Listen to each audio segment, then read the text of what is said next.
Bienvenue dans cette vidéo où nous allons enfin mettre un stop à ce Terrible 2. Si vous avez peur de rater un examen, vous avez de fortes chances que l'examen rate.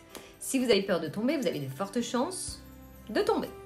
Donc vous connaissez très bien la force et la puissance du cerveau. D'ailleurs aujourd'hui, pour se soulager, on va utiliser le yoga, la réflexologie, la sophrologie même, et des tas d'autres choses pour arriver à un corps et un esprit sain, arriver donc à combattre toutes ces pensées négatives. Donc je ne sais pas qui est-ce qui a utilisé pour la première fois le Terrible 2 et qui l'a même démontré, mais en tout cas je ne lui donnerai pas du tout de médaille. Tarshov Tov Yetov, pense bien et tout ira bien. Il y a la marshava, la pensée, le dibour, la parole, et ma, c'est l'action. Donc, lorsque vous dites le Terrible 2, en réalité, vous pensez Terrible 2, vous parlez Terrible 2, donc vous agissez Terrible 2. Vous focalisez sur quelque chose qu'on vous a dit, que vous avez appris, c'est merveilleux, sauf qu'en fait, vous foncez droit dans un mur. Bien sûr, vous allez me dire, mais tu te rends pas compte, ma fille hurle non et elle se met en boule par terre. Ok, stop! Je ne dis pas du tout que vous êtes en train de rêver, mais votre esprit entier pense Terrible 2.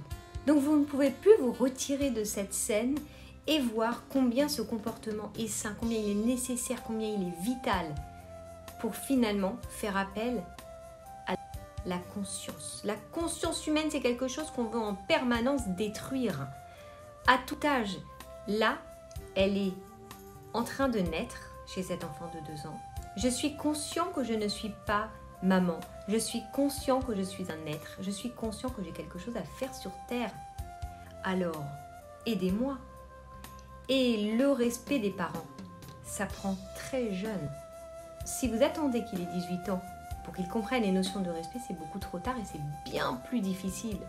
Alors, effectivement, c'est très possible que le nom de l'enfant réveille en vous quelque chose qui est enfoui.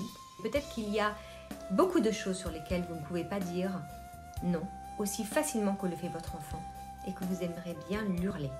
Alors, sachez apprendre de chaque enfant. L'enfant, il doit sentir en permanence que vous l'aimez, malgré le fait qu'il dit non, mais que vous tenez à ce qu'il soit respectueux.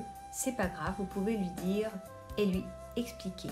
Alors, non pas en lui disant qui est-ce qui commande, c'est maman ou papa, ça ne veut rien dire, mais en lui reformulant les phrases et en lui expliquant qu'on a le droit de parler de ses sentiments, on a le droit de parler de sa colère, tout est accepté, mais il y a des façons de le faire.